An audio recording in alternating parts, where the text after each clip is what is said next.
Okay, welcome to clip 4, file format. So, in digital content, let's focus on 3 things: video, audio, images. Okay, there are different types of video file. You can have an MPG, it's a compressed file format. You can have an MOV, which has got a small file size. You can have MP4s that have got fast loading, which is great if you want them to be downloaded or streamed. There are others besides, but it's important that you know of some video types. Okay, so there's 4 things, and with a thing that's interesting about them. With audio, you can have MP3s. MP3s are great. The use depends on the amount of compression that's used.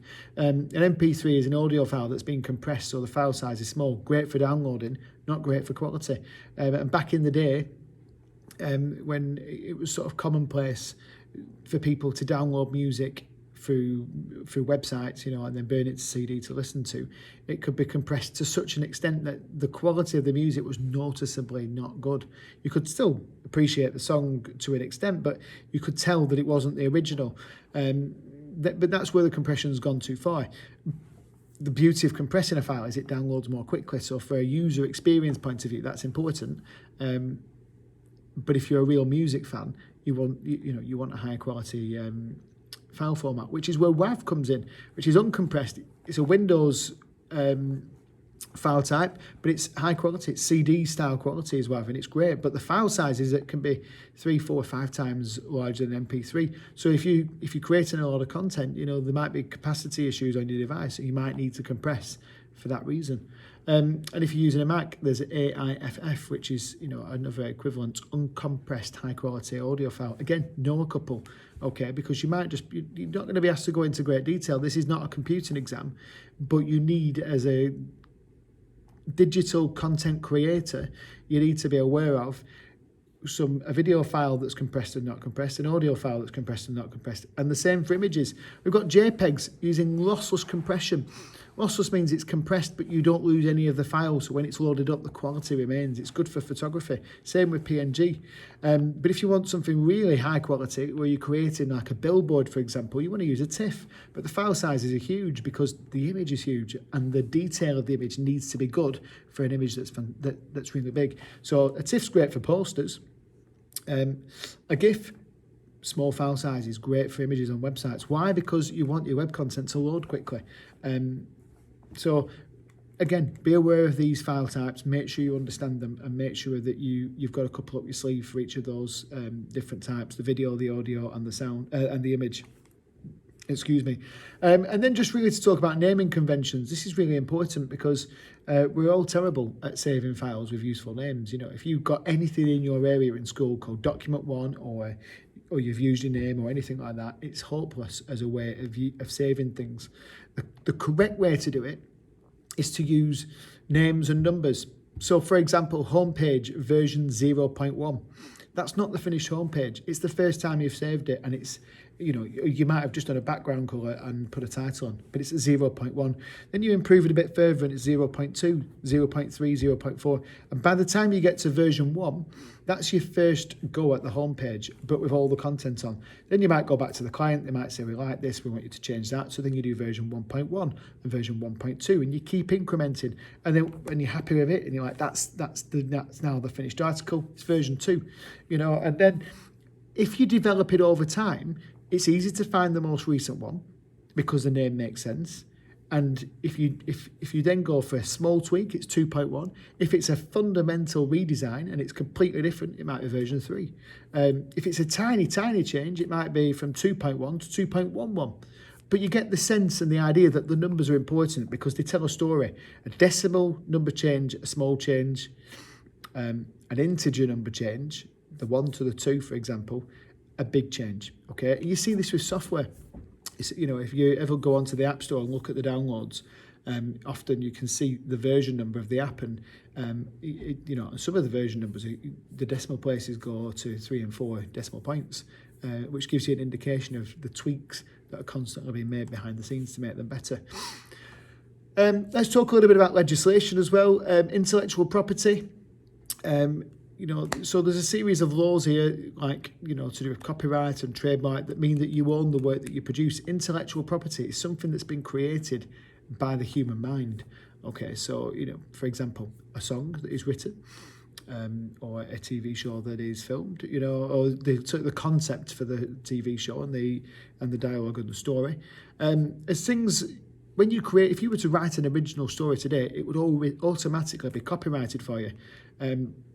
If it's published, it has copyright protection. And as long as you can prove that you created that story first, it's yours, and that's an automatic right that you have.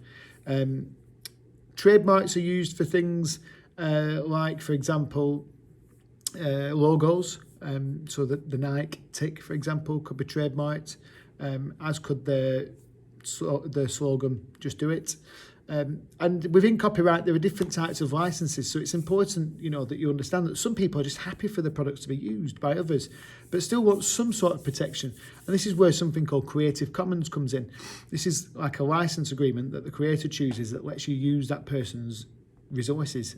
You can use what they've made, sometimes free of charge. Sometimes all they want is just to be cited as a source. They just want acknowledgement. So, if you use some Creative Commons imagery in your website and you've got an acknowledgement page and they get a mention on there, they're quite happy with that. There's different sort of like degrees of that Creative Commons. So you can specify that it can be used for non-commercial stuff, where the creator is not making money, however they wish, as long as you get cited as a source. But if it's been used for commercial, you want some sort of reward for that. There's different ways that you can organise it, but basically it's just another way of having your stuff protected, but allowing people to use it without having to pay you for it. Now, you might sit there and think to yourself, well, why on earth would you do that? But, if you were an up and coming, if you were starting out in digital content creation, and somebody wanted to use your content, it's getting it out there for other people to see. And if you're cited as a source and people like the stuff and find out that you've made it, the acknowledgement that you get from it can lead to opportunities and ways of making money anyway. So it's not necessarily always going to be the case that, you want to make money from your stuff. You might just want to become known for creating great content first. And then it's important to remember, of course, that there is legislation about certification or classification. These are the age ratings on games and films and TV shows, and they're really important. In film, it's an organisation called the BBFC. They rate film content, and you'll see at the start of every movie at the cinema that there's a little black screen with some text on and some signatures, and it's the BBFC sort of official rating for the film. And in computer games, it's PEGI. So you've probably heard of like PEGI 3, for example, which means it's fine for 3-year-olds up, and PEGI 18, which would probably be the rating for Call of Duty and Grand Theft Auto, which are games aimed for 18-year-olds and above. Data protection, so now known as GDPR, is really important. It's a series of laws designed to protect individuals and their data. Okay. Organisations can't collect and keep your personal information without following the law.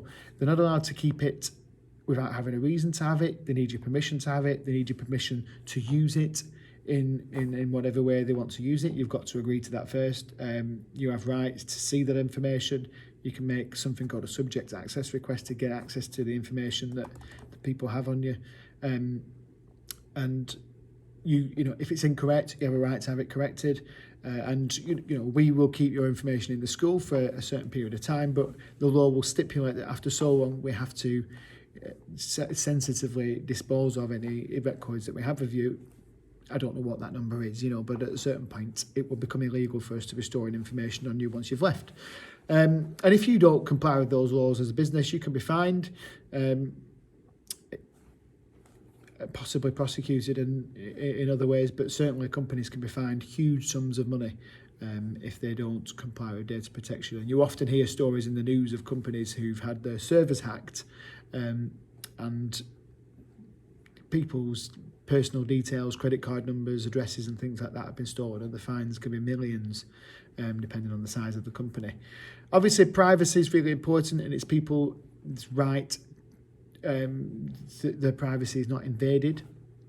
There's a lot of interesting stuff out there at the moment in the news, particularly with smart speakers and whether they're, what they're listening to and how much they hear of what we say.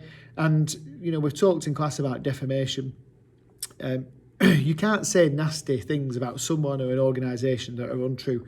You can't say them without proof. You can't say that a company is doing something that it isn't, or you can't say that it's doing something if you can't prove that it's doing something. Libel is when it's written down, and slander is when it's spoken. Okay, but defamation is the saying of horrible, hurtful, and nasty things about someone or a company where you don't have the proof to back it up. The last bit of your exam is an essay. I'm going to talk to you about that quickly in my last clip.